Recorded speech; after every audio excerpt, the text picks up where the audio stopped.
I'm Dr. Bhimesh, and I have been a part of EMFI Fellowship for the past 15 years. It's been a wonderful journey of learning, growth, and service together in faith and fellowship. It's my privilege to introduce our esteemed speaker, Dr. SEDEVI Angaman, DM gastroenterologist, and who currently works as a director of Christian Institute of Health Sciences and Research, Nagaland.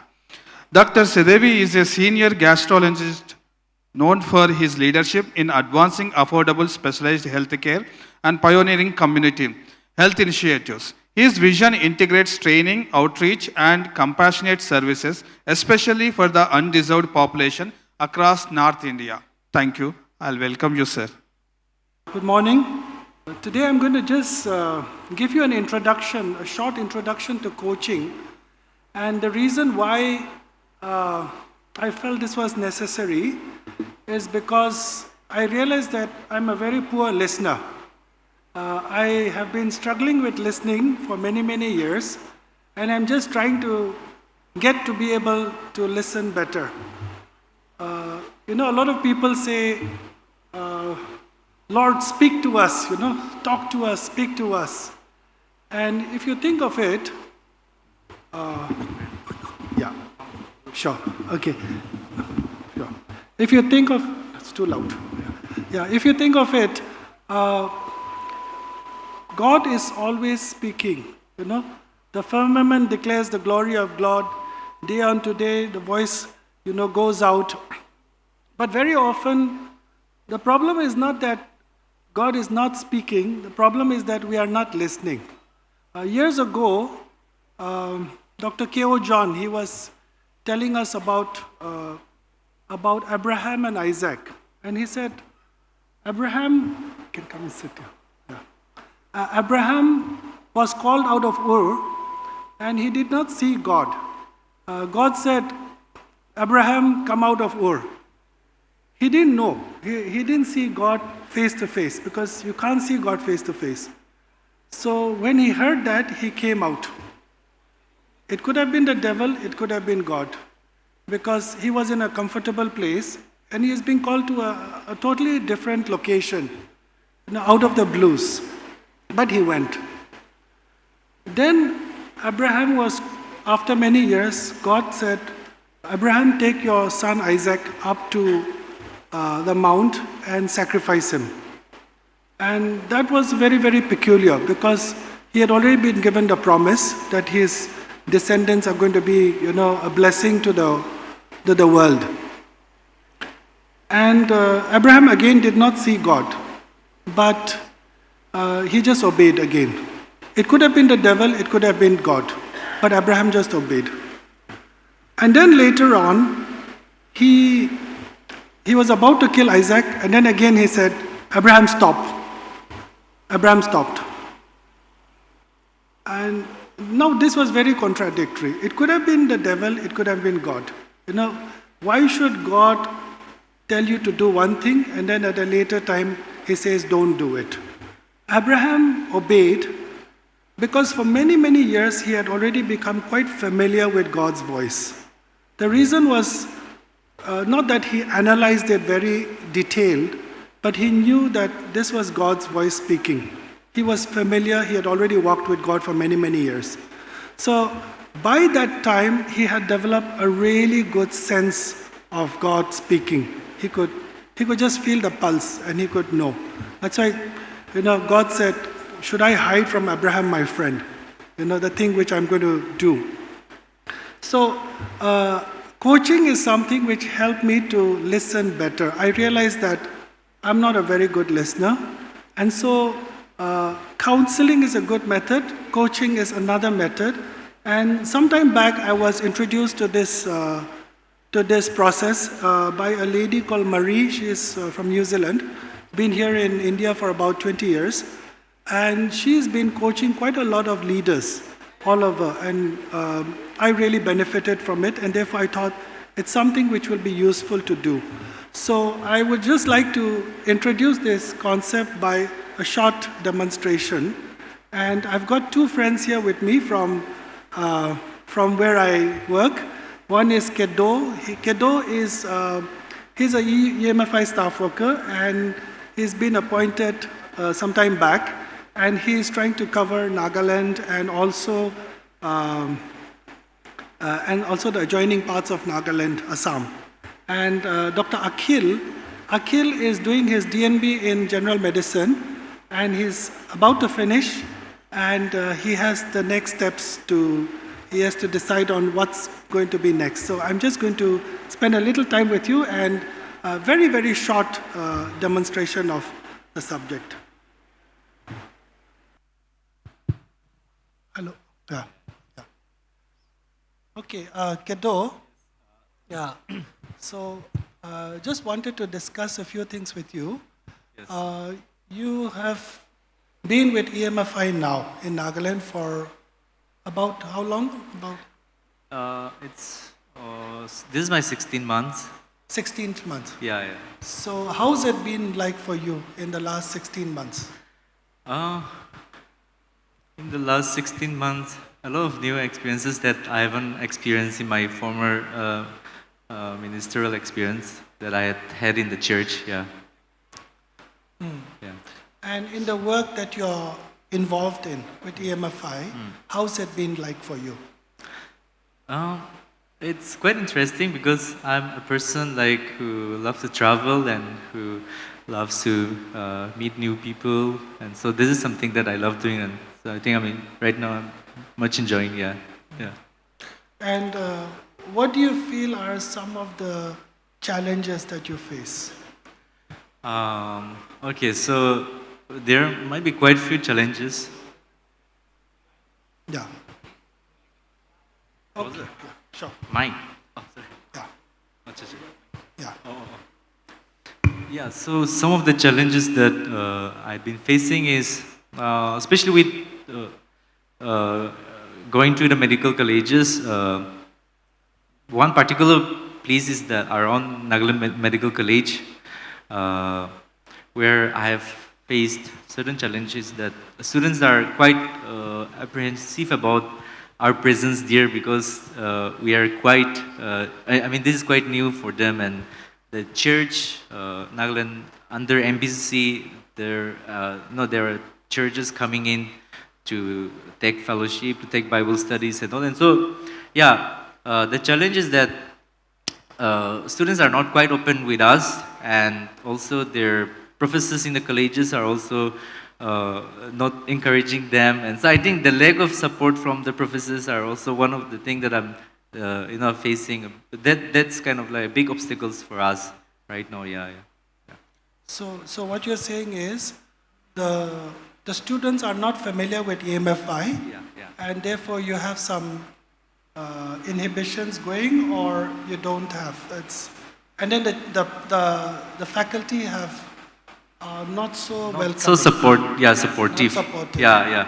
In fact, I have heard that they have been warned by the faculty that not to involve too much into these things and all. And so yeah.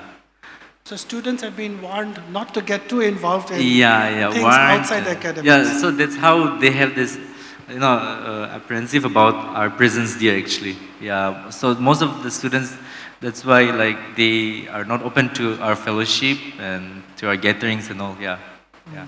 So what do you think are some of the strategies that you would use to overcome those? So I started working with them individually on a personal level. Especially with the students, that was my first step that I started collecting their numbers. I started individually meeting them, and even in a small group, I started meeting them because Nagaland Medical College, we have a big number. And so I started individually, I started building this bond. And so I think that's how it's helping me to connect better with them now. Yeah. So things are improving. Yeah, maybe. It's improving a little bit. Yeah. Yeah. And what would you like to see happening? Oh, obviously, I would love to see the fellowship growing. People having this openness to our ministry, coming together, for our programs and gatherings, and to grow together in the Lord. Yeah, go ahead. Yeah. Can you please repeat that again? Yeah, so what I would love to see is that, students would, be open to our fellowship. They would, have no fear of coming to our gatherings and all. And then, in every program that we will be cooperative and, grow together. Yeah, so, and even not just the students, but obviously, even with their professors and all, that they would become part of us and, be supportive to our ministry as well, yeah. So what you're saying is that if the students meet together as a group consistently and faculty also become very cooperative, that's something which you would like to see happening.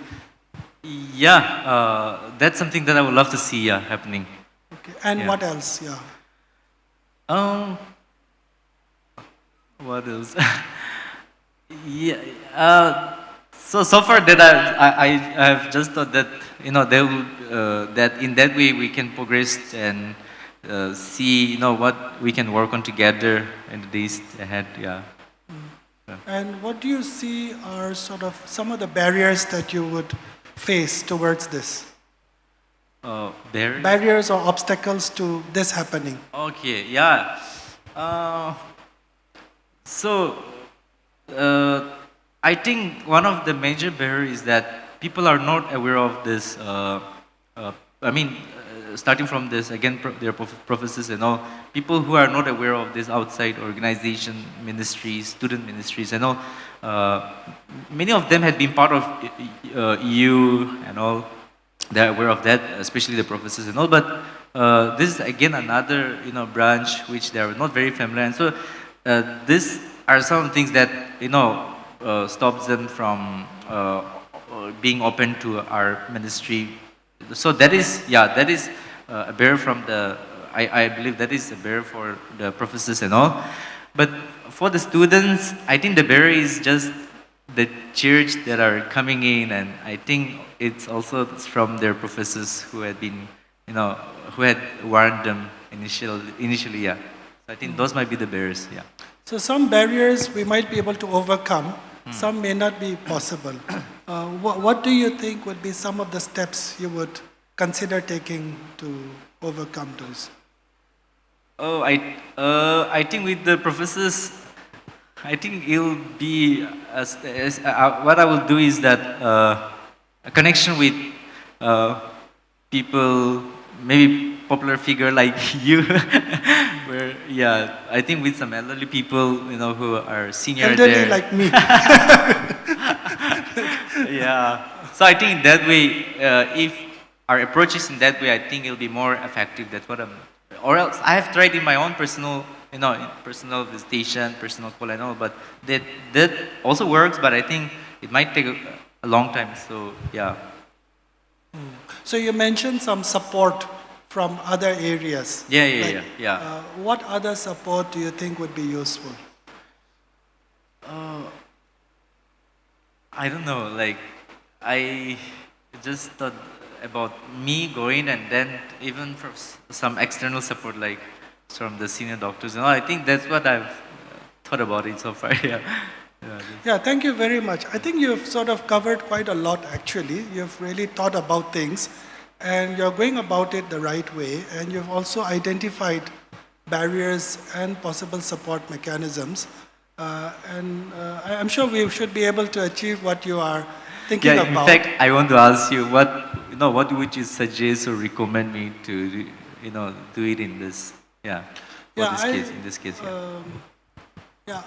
I would possibly, this is my experience. It doesn't have to be the same as what you would do, but in my experience, one person is important.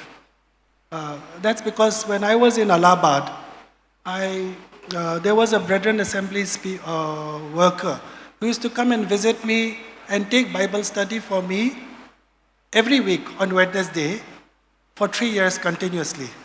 We didn't have a big crowd, so it was just one person. But he consistently visited me every week for about 3 years, and that's how I was built up. And possibly because of that, I was also able to sort of help others. So I might consider, identifying one person and walking along with that one person. And maybe one more and one more. But the crowd is important, but the one person is also very, very important. So I would suggest, but of course you can work it out how you would like, you think you would like to do it. Yeah. Yeah, thank you. Yeah. Okay, thank you.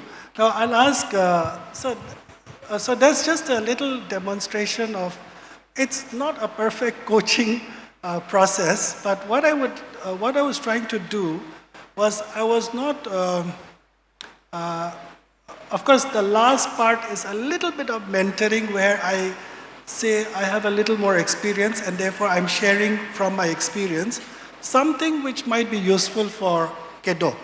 But the majority of it was trying to ask him questions which are non-threatening in a cordial atmosphere and help him to go through a process, which I will explain a little further. Yeah. Okay, now, Akhil is, like I just introduced, he is about to finish his DNB, General Medicine, and now he's got some, now he's in a transition period. So I'm going to just ask Akhil. So Akhil, you have had a fairly good innings in the hospital, CHSR, for the last almost 3 years, and now you're on the brink of entering into a new chapter in your life. So what's going on right now in your mind? What's next? Yeah. Right now, I am thinking of a place where I can improve my skill set. So, and taking care of the other responsibilities in the family, and also where I can grow spiritually as well. So, to summarize, I would like to say, first of all, I would like to grow spiritually. I'm looking for a place where I can go spiritually, prioritize my parents, and then skill set if it can. So, professional, family, and spiritual. Yes. Okay. Yes. And what else? Yeah, for now, Okay. that's it. And how would you go about that? Do you have a plan in mind?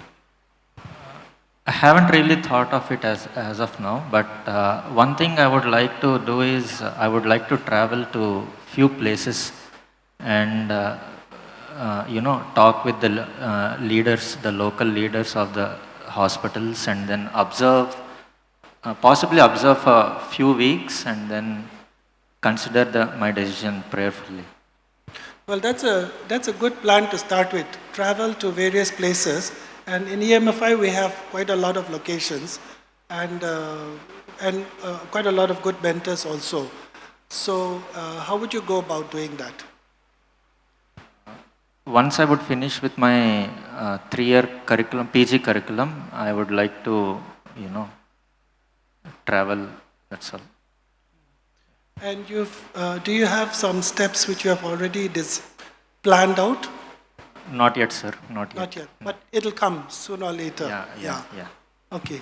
So you've got to settle down first. Let the exams be over, and then get started. Okay. Yes. And what would you like to see happening in your own life after having done that? What is your goal? And Well, actually, I have been inspired by Dr. KV. Dr. Kuruvla Varki. Yes. Yeah. So that is, he had a really big influence in my life, and then that's where I fell in love with clinical medicine, and learning stuff from you, and that has helped me, broaden my spectrum as well. So in the near future, if at all I would going into the subspecialty and training further in a certain subspecialty is what I would like to do. But as of now, that's not my primary focus. But yeah, time will answer. So you've got some short-term goals and your long-term goals. Yes, sir. Not It's not goal exactly, Not but really, yeah, yeah. Okay. And what would help to help you to make those decisions and help to take those steps? Can you repeat it? I didn't. What kind of support do you require to take those steps, to make those firm steps? Obviously, support from family, and then I am very fortunate to have good set of mentors in my life. So whenever I am in a crossroads, I would actually get back to them every now and then. So learning from their experiences, asking a lot of questions to them, what they have done in their lives during that exact phase of their lives. So what led them to choose to take those decisions at that particular moments of their lives. So I would like to translate, their thought process to my life. Okay, so thank you very much. We could go on a little further, but I will close it here, and then I'll go to the main topics. Yeah, thank you. Yeah. Okay, thank you.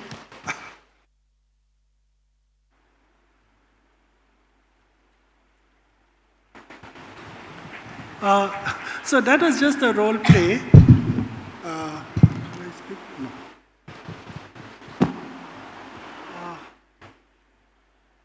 Can I connect with that?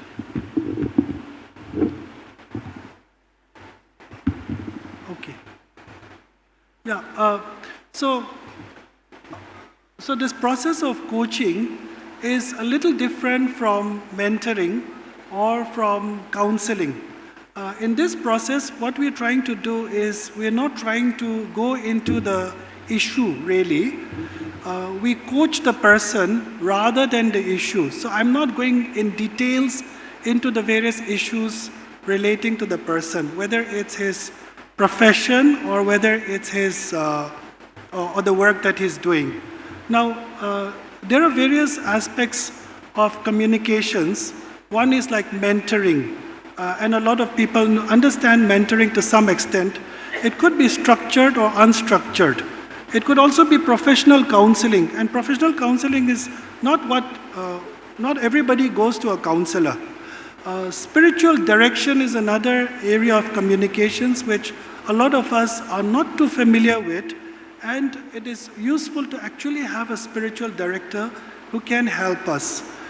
Teaching, you're quite familiar, and consulting. Now, there are a lot of overlaps between coaching, counseling, mentoring, and spiritual direction. And each of these has a role in our growth. So what we can do is, you can do coaching, the applications are quite a lot. You could do it with patients, with your spouse or children, with your staff or with your siblings, or even with friends. I often do this with patients, sometimes when patients come to us, they say, you're the doctor, you tell me what to do. Tell me my disease and get me right. So what happens is the burden on you becomes quite heavy. You are pushed to sort of try to perform. So when you say, okay, how can we partner together in this process of your healing? Or what do you want really to happen to your physical condition? When you ask that question, the ball is not on your court alone, it's in between two of you. And so it reduces the pressure on you, and it reduces the hierarchy, and it gives you a better way of developing a relationship. With my children, with my son is around 23 years old. When I talk to him, he asks me questions, I coach him, and then he also coaches me. So although I'm much older than my son, I realize that I have limited wisdom. I don't have all the wisdom in the world, and sometimes the things that I tell my son may not be the right thing. And therefore, the coaching process is actually better because it helps, if he asks a question about a particular issue, and if I ask a question back to him, it sort of helps us to open up more areas which we didn't think about. And therefore, it is quite interesting. I realized that my son asked me some very, very useful, powerful questions. Even with my staff, a lot of times as an administrator, they would come to me many times and they would ask me, sir, we have this issue, what shall we do? Or this is what we are thinking of doing. And then I would, instead of telling them what to do, I would ask several questions and non-threatening questions. And I realized that it's a much better way of going about, because again, I'm not the expert of their situation.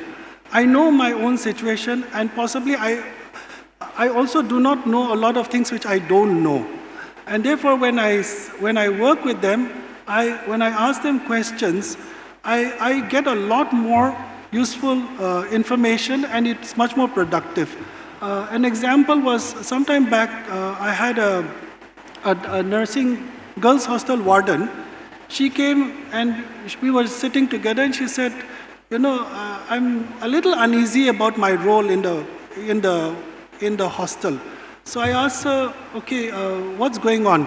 So she said, somehow I feel I'm not able to connect with the other girls, students and all. So I said, okay, immediately I had this, tremendous temptation to tell her, do these 3-4 things and you'll get it right, And I had the answer. But then I just stopped myself from giving those, and then I said, so what do you think how would you go about it? And then she said, I would maybe, she thought a little while, and then she said, maybe what I will do is, I will try to meet each student one by one and talk to them. And that was exactly what I was trying to tell her, But the fact that she said it was, it became her own reply and her own plan. So if I had said it, possibly she wouldn't have done it. But because she said it, she went about and did it. So it's actually very empowering. Coaching actually focuses on other person's agendas or goals, and it's results oriented. It's future focused, and it allows others to find their own solutions. And the coach does not need to be an expert in the subject. And it also leaves room for the Holy Spirit to speak. I realized that, even between husband and wife, the other day Dr. Sushil was talking about the assumptions that we make about our spouse, and you realize that a large amount of times our assumptions are wrong. So even to the person who's closest to you, you can still make mistakes. And therefore, using a different method is much better, So we may not be you're not even expert of your own life. And that's even though you know yourself so well. So how good is your listening?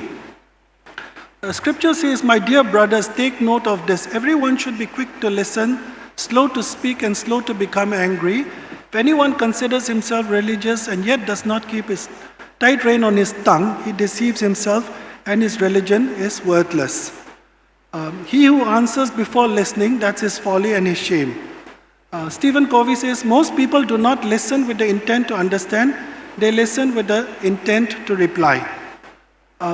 So in a typical coaching conversation, you try to listen 80% of the times and speak only 20% of the times. Now, we are taught to say, you must have come across this term, listen actively. I would say listen restfully rather than actively, Listen with your mind. Listen with your body, make eye contact, and especially for doctors, we do need to make eye contact with the patient. And listen with your words, paraphrase or reflect what the person is saying. So sometimes patients say, I have this big, severe headache. And then you say, okay, what else? And then let's say, I have severe headache.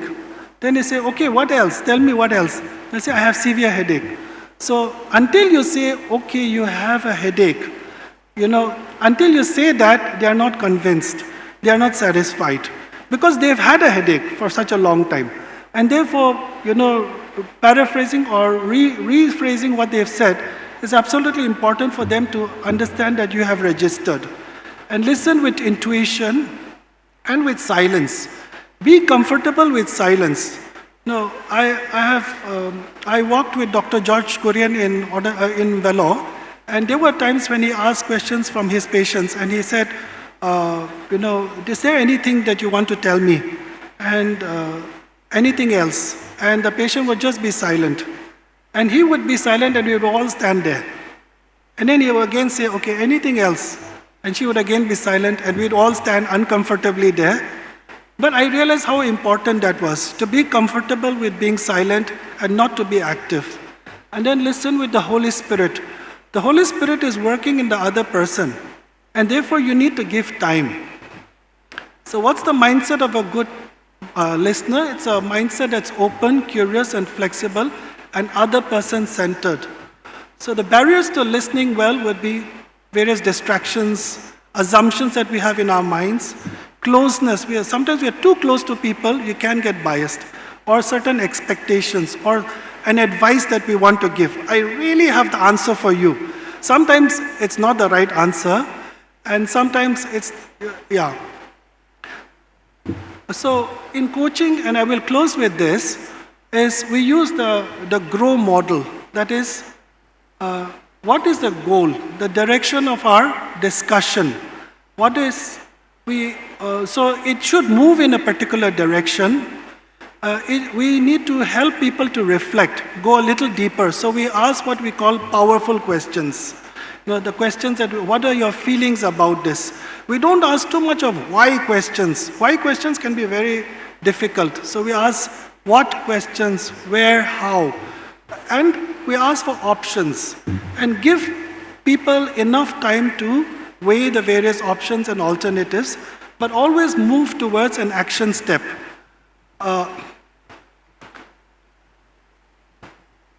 So some of the powerful questions could be things like, what's the challenge for you here?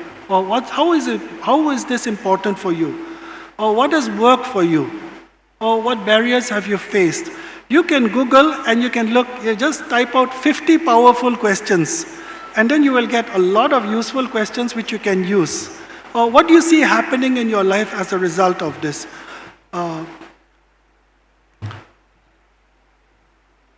So the types of questions could be open questions or invitation questions. What have you been thinking since then? Or clarifying questions. I'm curious about what you said. What did you mean when you said this? Or what would success look like for you? So, or emotion questions like, how do you feel about this? Or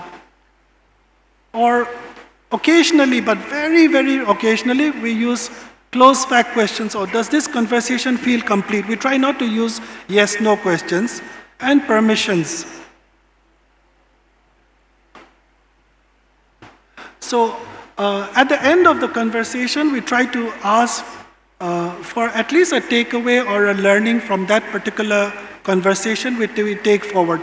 Counseling looks backward, digs deep into meanings, into experiences, etc. Coaching looks forward. And coaching we must always keep space for the Holy Spirit to work in the life of a person. So we assume that when we are talking to a person, God is also working in the person's life at the same time. So we are sort of accompanying the Spirit of God as He goes on. And we need to affirm progress, affirm the identity of the person, and try not to ask a lot of questions which can be very close questions. We try not to give advice. Advice is something which a mentor might give to a person, but in a coaching situation, we try not to give advice, because quite often the advice might not be right. And try to avoid leading questions, because leading questions is our agenda, not his agenda. And try to avoid interrupting. You would have noticed that in between I interrupted a little bit, which was a mistake which I made. And so try to avoid interrupting, and try to avoid finishing the sentences of the other person. So this is just a very, very brief introduction to coaching. For those of you who are interested, you could look at some of the some books. It's called The Coaching Habit by Michael Bungay Stainer. You can look at a YouTube video of this. It's called Taming Your Advice Monster. It's really good. Or The Coach Model by Kate Webb. And one book which I read which was really useful for me was You're Not Listening by Kate Murphy. I realized I was very bad at this, and therefore this has helped me a lot. So all these books are ones which I've read and I'm going to read again. And for those of you interested in getting into this coaching habit, you could also register with, I could introduce you all to the person who's helping me to learn to be a coach, Marie. And she's a wonderful person. It can be done online. It's not very difficult. It's just 4 sessions of 2 hours each on fortnightly. And then if you want to go further on, then there are further step 2, 3, 4 like that. But that's one thing which you might be interested in. So I'll close there. So this is just an appetizer, and I hope that some of you might be interested in getting into this. Thank you.